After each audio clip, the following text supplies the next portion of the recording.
Kevin, welcome to Forward Guidance. Great to be with you today, Jack.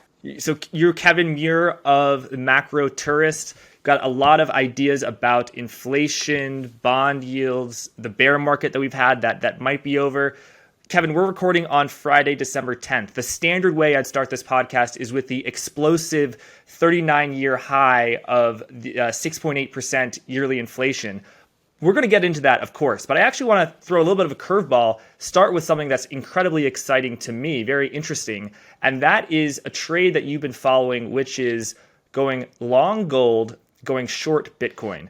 That trade would have been a widowmaker if you had started it a year and a half ago, but you started it a little over a month ago. Tell us why you've put on that trade and just the reasons that you put it on. I am a little bit of a long-term Bitcoin skeptic, so you have to take this with a huge grain of salt.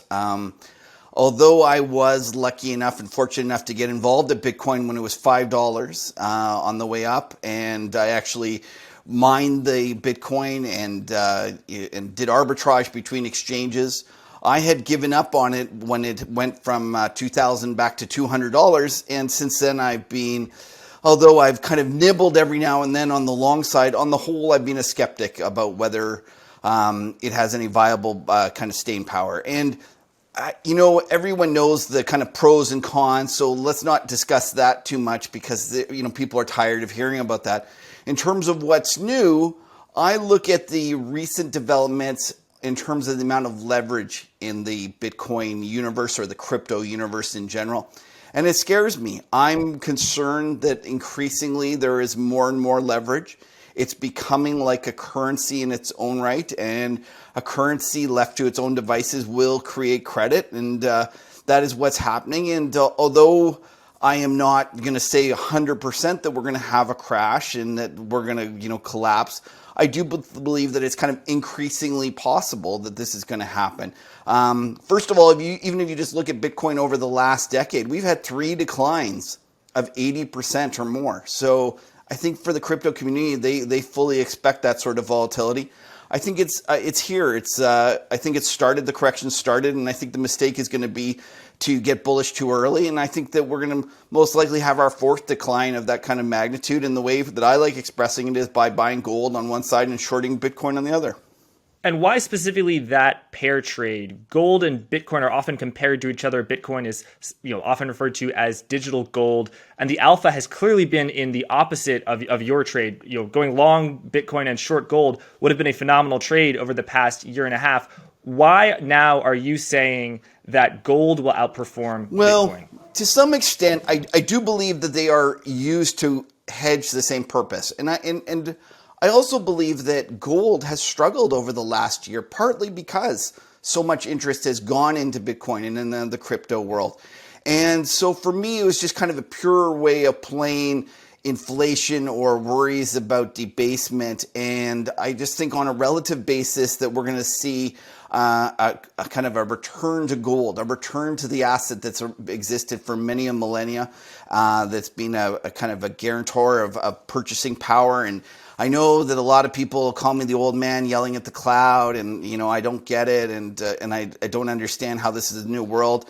Could be. I have seen a lot of markets in my day. I've seen a lot of bull markets that people have been convinced that it's a new era, and it never is. I just think that it's extended, and to me, the kind of purest way to play it, instead of just being outright short, Bitcoin, is to be long gold on the other side. Lots of reasons I believe that we're going to see more central bank buying when it comes to gold. I think that we're going to see a Federal Reserve that probably isn't as hawkish as it is priced in. And combine that with the year-end effect that we've seen in terms of a lot of people that have been long gold, and it has been such a terrible investment, puking it out. I just think the timing works for being long gold on the other side. You have an analogy where you compare Bitcoin to an imaginary currency called a tusk buck.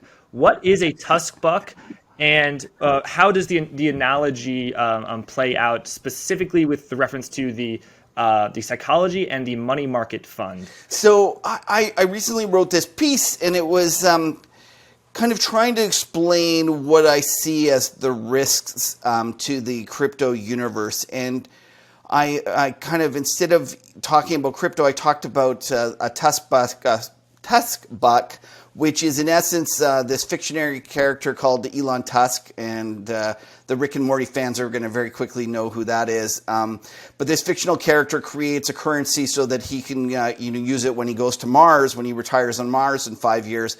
And I go through the logic of what, how it develops and why it works. And then ultimately I get to this point where I say that people want something that is more stable, that is more guaranteed to track the US dollar, so they create what they call the Tusk Money Market Fund. And if you read between the lines, I'm in essence talking about Tether, which is a stable coin that is a lot of kind of worries from some of the skeptics. And I go through and talk about how the fact that stable coins, if they are not backed and they are creating credit by, in essence, issuing more of them than the underlying assets, are introducing leverage to the system. And ultimately, what I believe is happening is that we are getting an increasingly large asset base on less and less equity.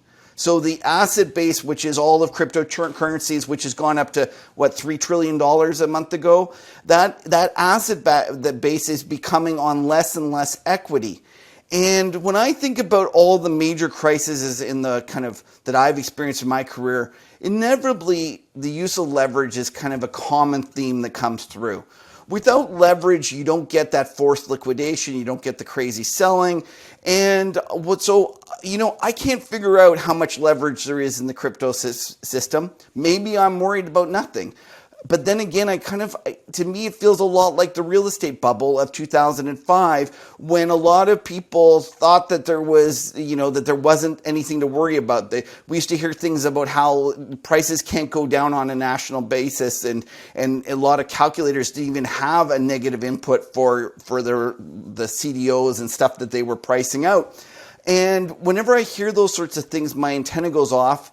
And I think we're going to find out that when the tide goes out, that there were a lot of people doing a lot of crazy things when it came to leverage, and I'm worried about it. And I think that Tether, or the Tusk Money Market Fund, will prove to be maybe at the center of this. And I'm actually kind of shocked when I talk to crypto players, and they all tell me, when I ask them about Tether, and they say, "Oh yeah, everyone knows it's a fraud and it's no big deal." And I said, this is a $70 billion fund that you're just writing off as at least partly fraudulent. Like, how are you not worried about this? And it kind of just shocks me, the complacency that I'm seeing in that space. Kevin, would you say that an apt analogy for Tether would be commercial banks? How when commercial banks, they can create money, they just credit your account and then suddenly you have a deposit. Can Tether sort of just be created with the touch of a button, would you say? Well,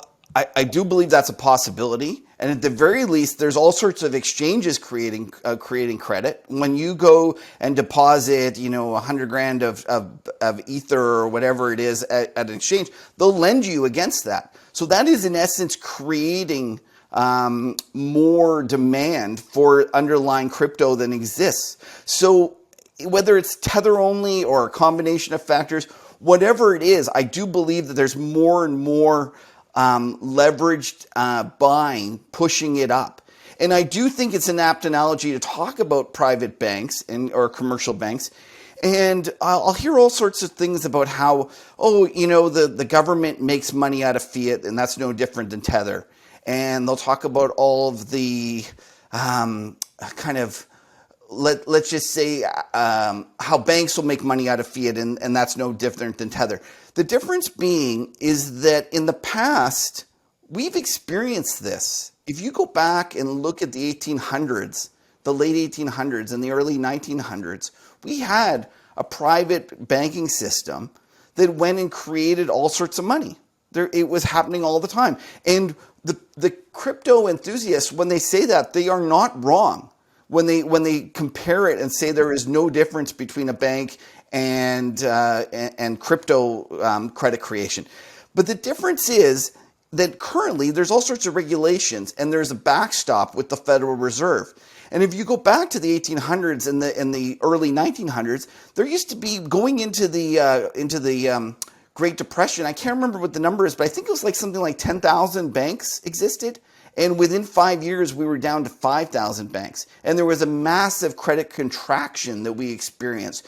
So one of the things is when you have private credit creation with no backstop, you have an ability for it to run wild, but you also have it for the ability for it to go the other way. And that is what scares me. And I just want them, the crypto enthusiasts, to know they're not wrong. They are correct, but they're using the wrong analogy. They're using an analogy based upon today's system, and they should be using an analogy based upon the true freewheeling markets of the late 1800s and the early 1900s. Yeah, not to mention that, you write, and I would agree with you, that credit is not inherently evil, leverage is not inherently bad, but there is something about the lending in crypto that is somewhat antithetical to the hard money advocates of the Bitcoin people. Right. No, you're absolutely right, because a lot of the original reason that they went into it was because they were frustrated about QE and they were frustrated about the Fed printing all these things. I have a great chart that kind of makes me laugh, because if you look at the Federal Reserve's balance sheet, you'll hear all the crypto, folks screaming and bitching about how large it is, and then you look at it, and the crypto world is now $3 trillion, which is almost a third of the Federal Reserve balance sheet. And yeah, maybe it should be that high, and maybe this is part of the movement from fiat to crypto. But I think I'd just like to remind people that when you live in our society, you're forced to pay your taxes in US dollars, you're forced to transact in US dollars. There's a reason for that to exist. And until we change that, we're going to find that there's always a demand for those US dollars for those activities. Whereas I'm not as convinced that there's as much a demand for the crypto currency as they claim. By the way, Jack, you're going to get me in all sorts of trouble with all the crypto enthusiasts.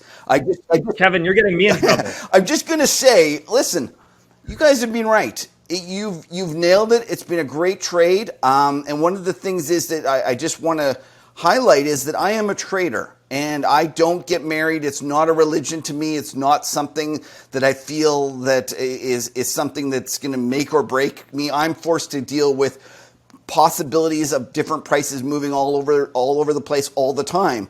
And, I could be wrong, and I'll be the first to say I'm wrong, and I'll drive on and do another trade. So just make sure that when you write me or tweet to me telling me that I'm wrong about crypto, you very well could be right. I don't feel that strongly about it. Yes, and please be polite to Kevin when you reach out into the DMs and the emails.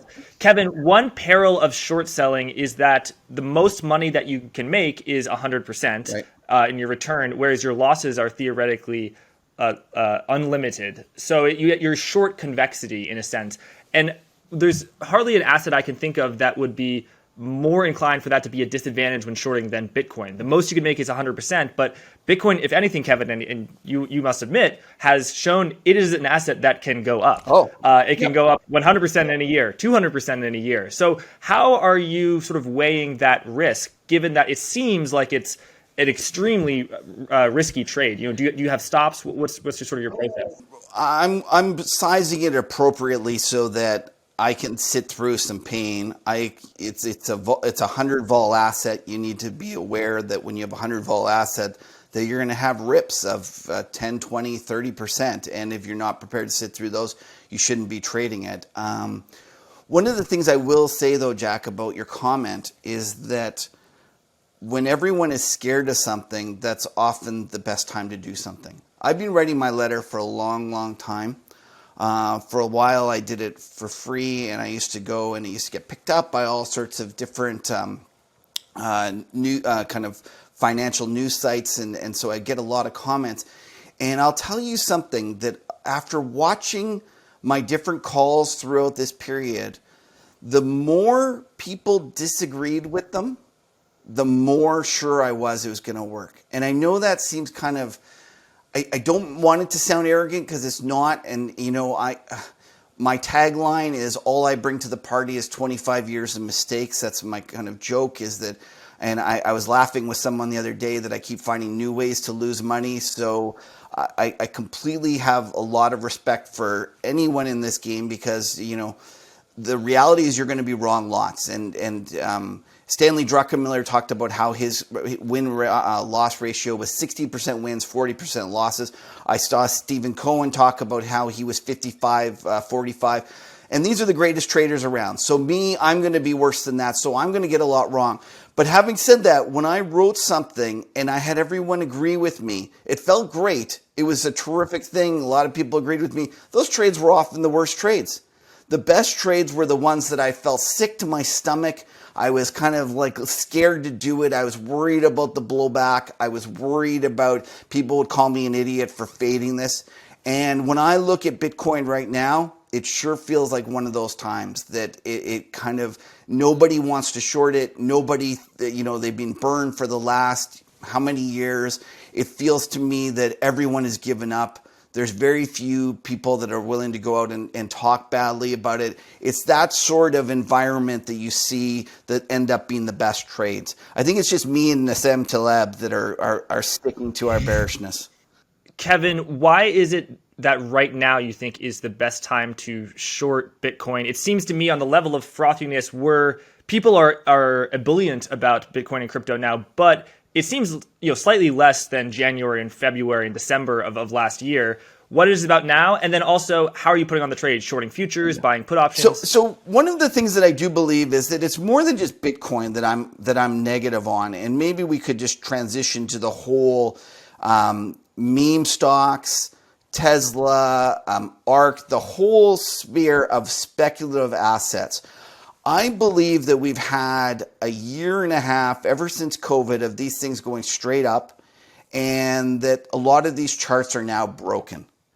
And we've seen selling, and the rallies are getting sold. They're increasingly going down.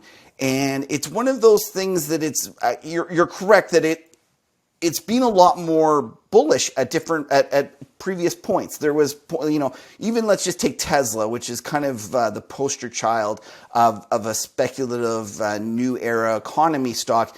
It was a lot more bullish a month ago than it is today. So why shorting it today is better than maybe a month ago is because its stock is starting to agree with you. The price action is starting to agree with you. A month ago, it was still going up. You didn't know where it was going to stop. The volatility was through the roof. It was a lot scarier trade back then. Yeah, I was an idiot. I was probably shorting it anyways, but the reality is that it's probably a better short today when it's down $200 off the highs than it was a month ago on the way up as it screamed higher. And then how are you putting on the trade? Shorting futures? So I do a combination of things.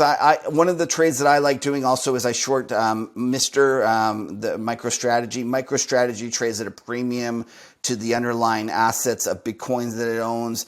Different people have different ways of pricing out how much of a premium it is.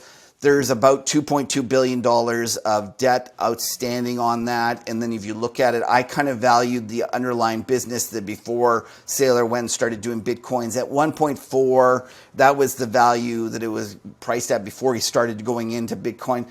So I don't know, let's call it, maybe it's gone up a little bit. To me, it feels like the debt's roughly worth the equity of whatever the business is left, and then then you can price out the Bitcoin in there. And if you look, the Bitcoin, he was actually at a big premium, and Saylor realized this as well. He was doing what's known as an at-the-market issue offering, which means that he was out in the market issuing shares, selling directly on the exchange, new issue shares. With those shares, he was buying underlying Bitcoin. That's a great trade for him. It's a great trade for MicroStrategy holders because it's increasing the book value of the company because they're in essence issuing shares at a premium.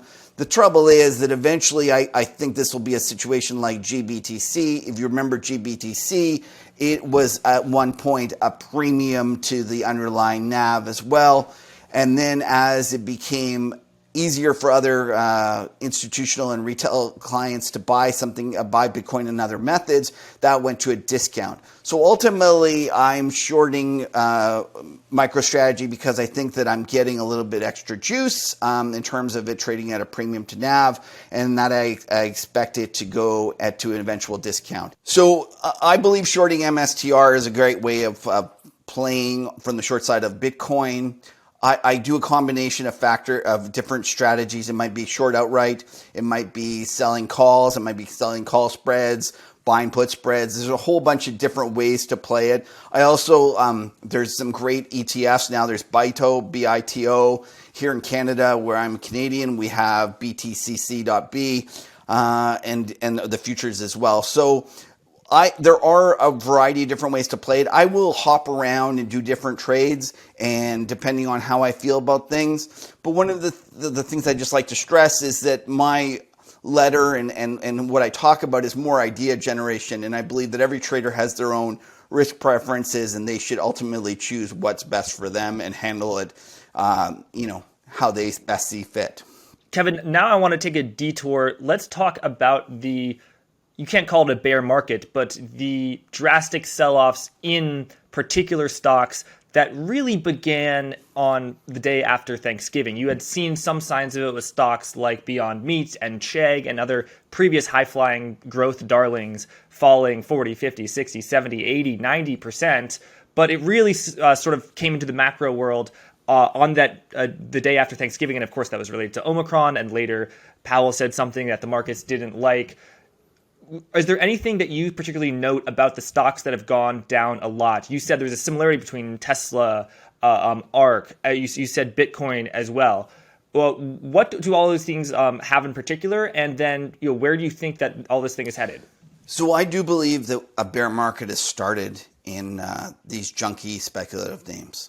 I'll call it. I've been saying this for a while, that we're going to get a return to more traditional type stocks. We're going to see less of the AMCs and GMEs and all these other things going up. I think all you have to do is look at all the SPACs. You look at the Chamath portfolio and think back. Chamath was a retail and hedge fund darling in the summer as he was promoting his stocks, and go look at all of his stocks since then. They've been melting, and I suspect that will continue.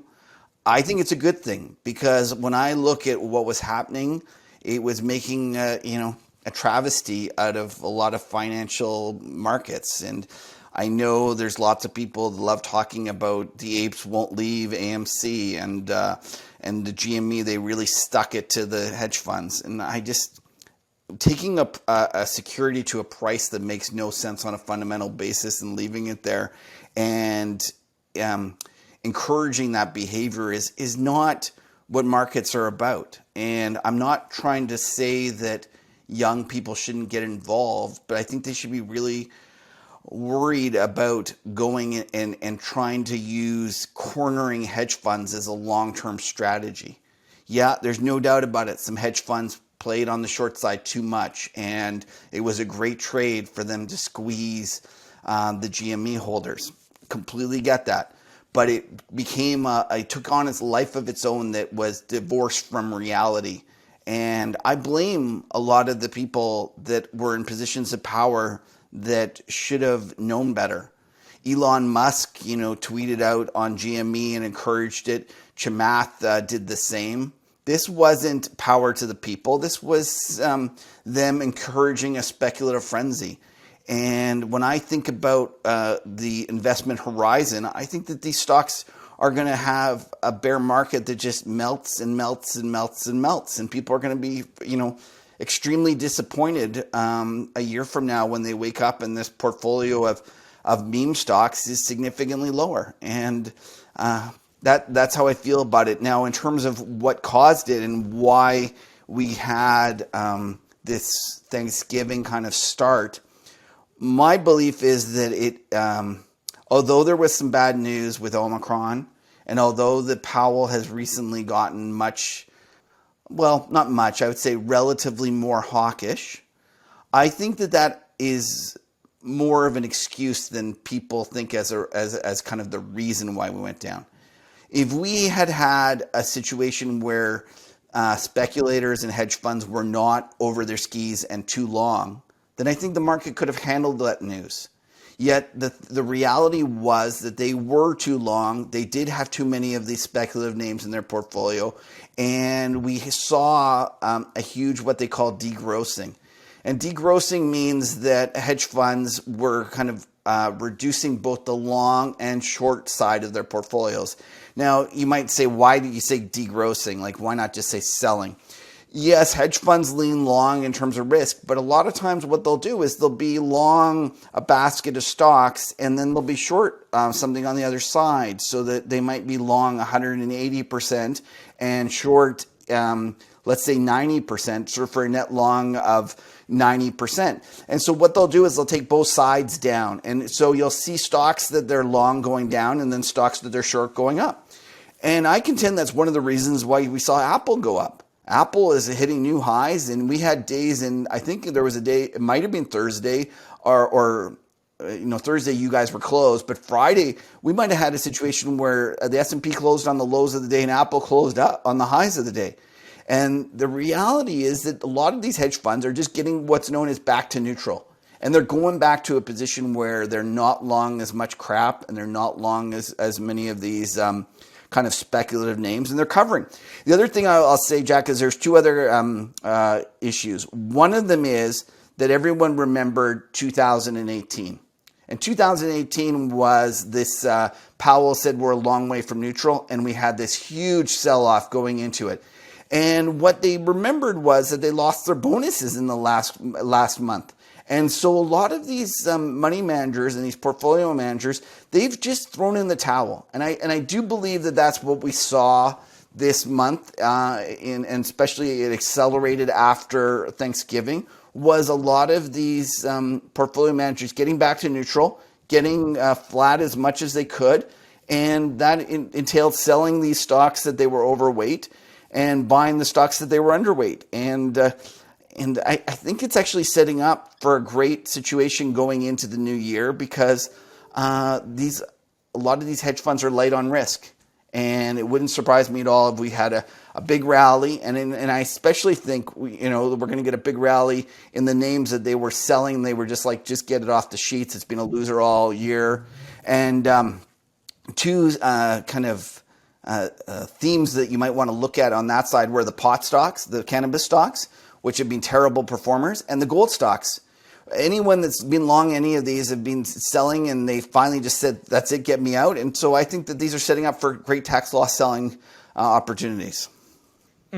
I'm glad you talked about Apple. If you want to be a fund manager, you want to generate alpha. And because Apple is 5, 6, 7% of the S&P 500, you sort of have to be underweight Apple to be long, to be overweight something else. Right. Because you can't be overweight Apple because people are paying you lots of money. You can't just buy Apple. So that's really interesting. The stocks that have been selling off, you've called them maybe junk, a little speculative. I think in your letter you were very curt. You said the bull market in crap is over. What is crap to you? Is it hyper growth stocks? Is it stocks that don't have revenue? Stocks that don't have? Just tell us what sort of companies. And I'd love some examples. Well, I'll name almost all the Chamath stocks are crap. Almost all of ARK stocks are crap. We see any of the meme stocks like GME, AMC, all those sorts of speculative names are crap. A lot of the EVs, if they're not like electric vehicles, if they're not crap, they're priced for perfection. I saw somewhere the other day that if GM floated their autonomous driving kind of division at the same at a similar kind of valuation that these other stocks are achieving, you would get all of the rest of GM for free, because the reality is that they're not pricing boring old GM as exciting as they're pricing these new companies. So all those stocks I consider crap. And one thing I would like to kind of highlight that going forward in terms of what I think is the biggest risk in 2022. And Jack, I haven't written about this recently, so you have a little sneak peek. We have increasingly investment managers hiding in the top 6 stocks, and those top 6 stocks, the Microsofts, Googles, Facebook, Amazon, all those names have been terrific performers, and they've been that way for years. And if you haven't owned them, you've gotten crushed. And I think that's another reason Apple has gone up in this last little while, is that as people got scared, they just said, I'm going to go back to these 6 names. And they started buying those the FANGs in essence, right? And I believe that those stocks, although I wouldn't call them crap, I believe that they're priced for perfection, and that the consensus narrative is that they will continue to outperform for a long time. And I have a friend who does a lot of kind of analytical work, and he was going through the 13 Ds. He goes it by hand, and he just reads all the 13 Ds, which is where the hedge funds and other portfolio managers disclose what they bought. And he was telling me, he said, Kev, I can't believe how much of the FANG these guys keep buying. And they're just buying it and buying it and buying it. And I have another pal that's this hedge fund manager that's been around, and he's a lot smarter than me, and he's a lot more plugged in. And he was explaining to me that all of the traders at the Fidos and the Janices and all these big money managers, all the portfolio managers at these places, they're all 35 years old or around there, and they've been managing money for 10 years, and they've only seen one market. They've all come of age and gotten their kind of stripes after the great financial crisis, and the best thing to own has been these FANGs. And so they're all overweight. And when I look at opportunities in 2022, I suspect that 2022 will be the year the real economy stocks come back, and that finally the FANGs underperform. So when I say real economy stocks, what do I mean? I think like banks, energy, insurance companies, industrials, things of that nature.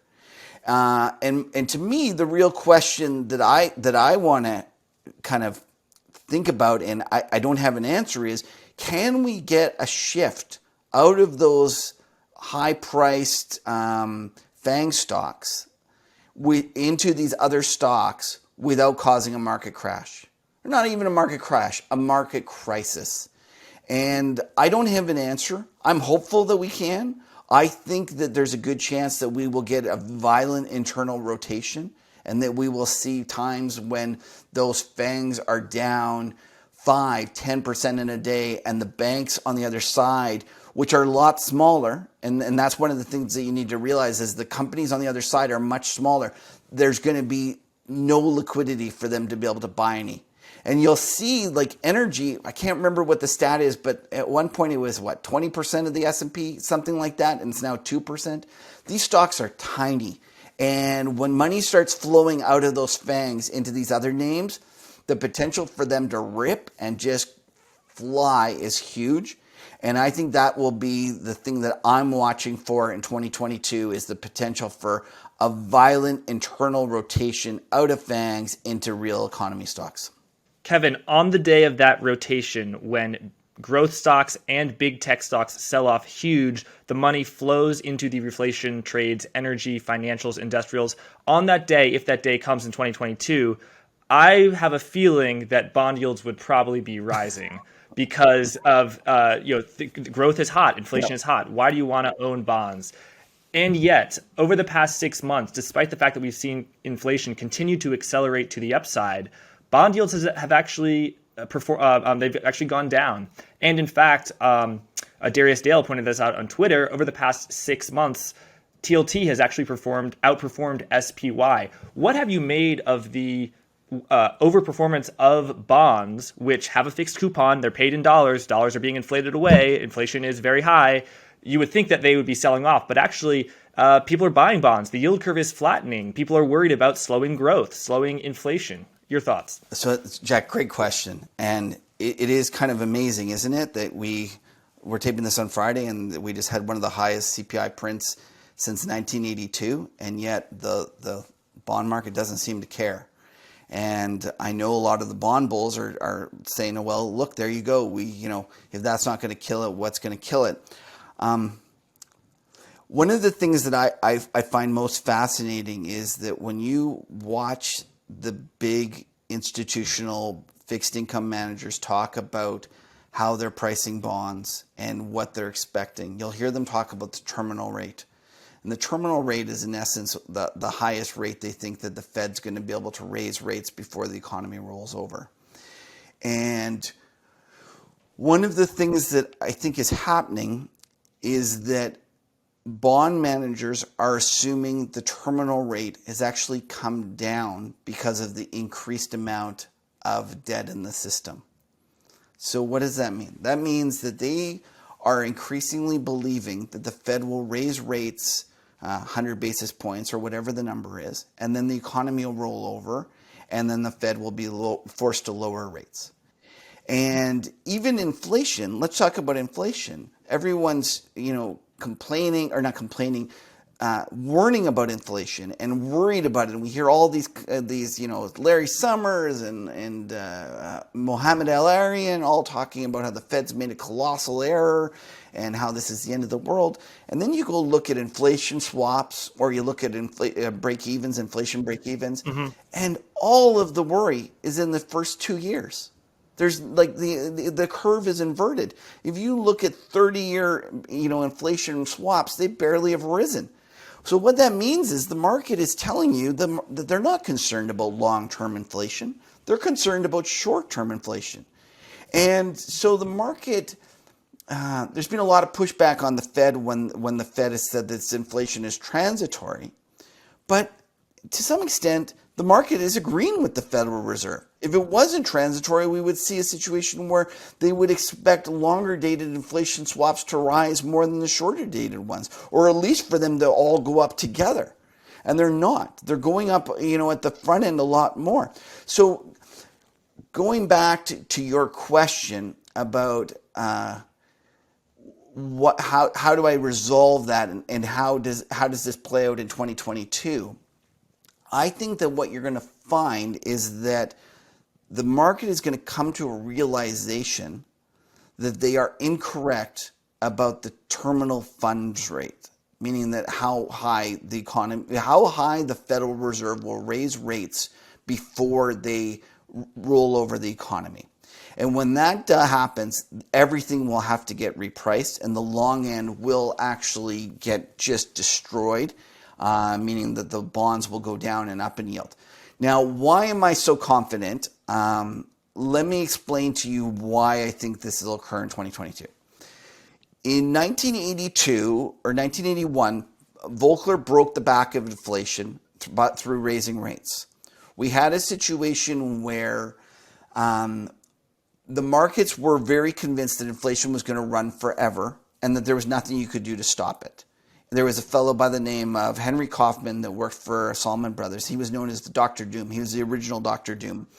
And he kept forecasting higher and higher inflation and believed that you couldn't do anything to stop. And then, Volcker came and he raised rates, and he broke the back of inflation, and he set in motion the next 40 years of disinflation. And this disinflation was stick-handled by the Federal Reserve, controlling the economy almost entirely through monetary policy. So what does that mean? So when we had a recession, the Federal Reserve came and lowered rates, and they encouraged more spending and more borrowing, and they got the economy going again until we got a little bit too much inflation, and then they slowed it down again with rates. And we kept doing this over and over again. And what this encouraged was more and more private debt. And because there was more and more private debt, we had every single time the rate that we needed to raise rates to slow down the economy was less and less. And that's what occurred through these 4 decades, until finally we hit the great financial crisis. And what happened was we put the rate down to zero. And not only was zero it couldn't restart the economy, they actually had to go and try extraordinary monetary measures to try to revive the economy, meaning that they said, okay, zero's not good enough. And I don't know if anyone remembers, but we used to talk about the shadow rate all the time, meaning that what is the implied rate based upon the amount of quantitative easing that was being done that showed that it was negative 300 basis points or whatever it was. And the thing about this is, during this entire period, including the great financial crisis, we never used fiscal policy to try to fix the economy. Yes, there was a tiny little bit of it done in the initial stages of the great financial crisis, but very quickly after that, the Tea Party came, and it was actually made worse. They in essence made it so that there was less spending during the time when we were trying to revive the economy. And that's when we had Bernanke sitting there saying, please, please spend. We can't be the only ones doing it. And then this is part of the reason the recovery was so shallow and was so terrible, was because we had this private sector credit creation, and the government, instead of it going and doing a counter-cyclical fiscal creation, it actually went and did the same. It was doing private sector fiscal, contraction as well at the same time by spending less. Now, COVID comes along, and not only that, we've had the past 10 years to study this, and we understand this differently. And although everyone forgets now, back in 2020 in March, not everyone, most people were extremely bearish and extremely worried about deflation. They thought there was no way the government could fill this hole. We were about to get this massive, deflationary collapse, and it was going to feed upon itself. And I kept saying, listen, the government can fill the hole. Just, you'd be surprised. Be careful. And now it's very obvious that the government can fill the hole, and they filled it through fiscal means. And I would argue that they actually, not only did they fill the hole, they did more. They actually probably spent a little more than they needed. And whether it was from a social kind of basis, whether it was needed or not is a different matter, but it happened. And if you look on the macro economy, we have inflation. And part of that is because the government did so much fiscal. Now, a lot of people still believe this is a sugar high and that this is never going to happen again. I believe that what this has done is shown the electorate and the society that we can create inflation wherever we want. We can create economic activity and stop deflation whenever we want. And I'm actually very sympathetic to MMT, and not from a basis of the political choices that it's making, but in terms of how it explains how the economy works. And if you think back to the great financial crisis, at that time we listened to Reinhardt and Rogoff about that book, and that said, we can't spend. We're going to have a financial crisis if we spend. Anytime you go over 100% of debt to GDP, you get this collapse and blah, blah, blah, blah. Well, look at Japan. Japan's got 225% debt to GDP. They still haven't had their collapse. And not only that, look at the COVID example. We just went and had a crisis that we were able to spend, and we didn't end up having a financial crisis. In fact, we had just the opposite. We had inflationary problems. We did too much, and we created inflation. Kevin, I might add, Japan definitely no crash, since 1990 to 2005. But growth and inflation have been anemic. You would say, right? Yes, I would agree, but that's not their argument. Their argument is that this will cause a financial collapse. And they've always argued this, and they've always said at a certain point you're going to get a financial collapse. And I've always believed that MMT is more on the ball, that the reality is that we are never as a society or government financially constrained. We are constrained by inflation. And so when I looked at March of 2020 and I said, listen, we're not, if we have the political will, we can fix this. And we did have the political will, and it was just like World War II. It was a world footing. Now, I think what you're going to find is that we're going to get, in the decades to come, anytime that the economy slows or we get into any sorts of problems, we will be quicker with the fiscal. And this is ultimately why I am an inflation bull at heart, because we have realized that we can create economic growth at any time. Now, you might argue that the economic growth is nominal, and I completely would buy that. I'm not trying to say we can make real economic growth, but I believe that we can make economic growth. So when I look at what's going to happen over the next years and decades, I don't worry about a deflationary collapse. I worry about an inflationary, spiral the other way. And the reason I worry about that is that human beings, we always take things too far. We took monetarism too far, and we took rates from, 15% in 1982 down to zero. Not only that, in Europe, they went to negative because they were so, Milton Friedman would be rolling over in his grave if he saw what was happening to monetarism there.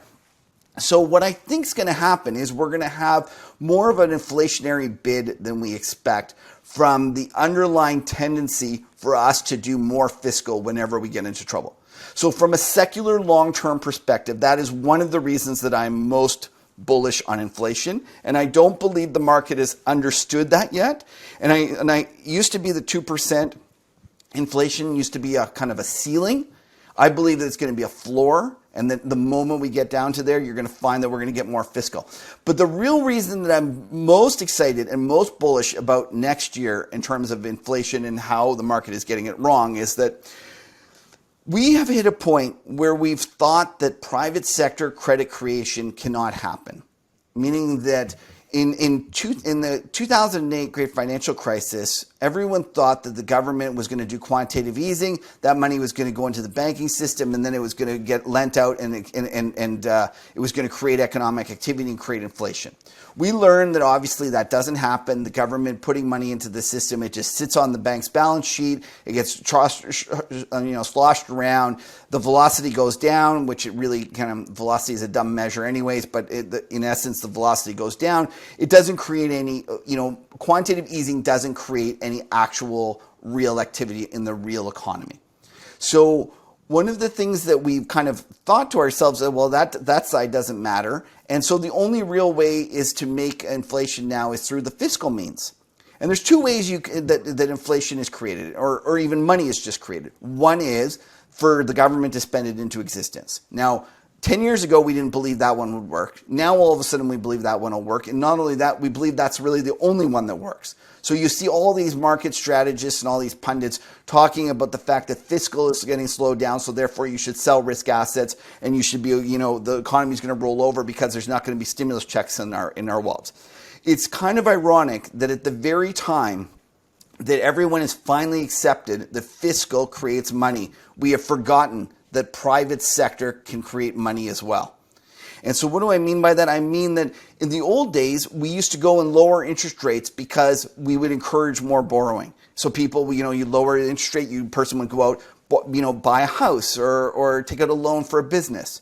And then we hit this point where we couldn't encourage that anymore. So we've almost forgotten and thought that it'll never exist and never work. I contend that once we get the all clear on the other side of this virus, like the coronavirus, and it's actually gone, we're going to see a situation where the consumer balance sheets are in the best shape they've been in decades. Okay, so they're going to be going out and they're going to be making households and spending and borrowing. I look at the millennials, and although everyone loves to talk about the baby boomers because the baby boomers control the most assets, if you look at them in terms of different groups, in terms of their sizes, the millennials are actually by far the largest group right now. They have not, especially in the States, they have not gone and made households at the same rate as other generations. And a lot of people say the millennials are different. Well, listen, I'll take the other side of that trade. They're human beings like the rest of us. They're not different. They're just a little bit behind. They're going to make households. They're going to go do the exact same things that every other generation has done. People forget, but the yuppies of the 80s were the hippies of the 60s. And so the millennials are going to be no different, and I suspect they're going to be spending a lot of money in 2022 going out, and they're going to be making doing household formation, having kids, doing all those things. So there's going to be a huge bid on the consumer side. And then on the other side, the corporate side, people will talk about how corporate balance sheets have a lot of debt on them. And that is correct. But 2020 was a record year in terms of corporate issuance of debt. And the reason they did that was because they were scared about the virus and they needed to have a big cushion of cash. So although debt is high, corporate cash is also high. I look at the globalization of the past 2 decades really that it's been occurring. And I think to myself, what's going to happen is that coronavirus is going to make people realize that the globalization and the relying on supply chains was actually quite, wasn't as riskless as they thought. And so we're going to see more and more reshoring back to America, North America, or Europe, wherever it is. All of this is going to mean more CapEx spending. And so we're going to see corporations spending to build factories, warehouses in the States, in Canada, in Europe. We're going to see all of this. So to me, the part that a lot of the bond market participants are missing is that I think we're going to actually have a real economy, like a non-financial, good old-fashioned, strong economy in 2022. And I suspect when finally kicks in and they realize this, we're going to see a dramatic repricing in bonds, and also a dramatic, violent rotation out of the growth stocks, which are the longest duration stock assets, into more value type names. Wow, Kevin, thank you so much for that. That was beautiful. Unfortunately, I wish we could go on. Unfortunately, we're going to have to leave it there. Kevin, thank you so much for sharing your time, your insights. Where can people find you on Twitter and the Macro Tourist? Sure. It's been great being with you today, Jack. You can go check out my letter at themacrotourist.com. If you want, feel free to send me an email, Kevin at themacrotourist. I'll send you some recent samples, or you can go check me out at Twitter at Kevin Muir, Muir. Thanks for your time. Wonderful. Thank you, Kevin.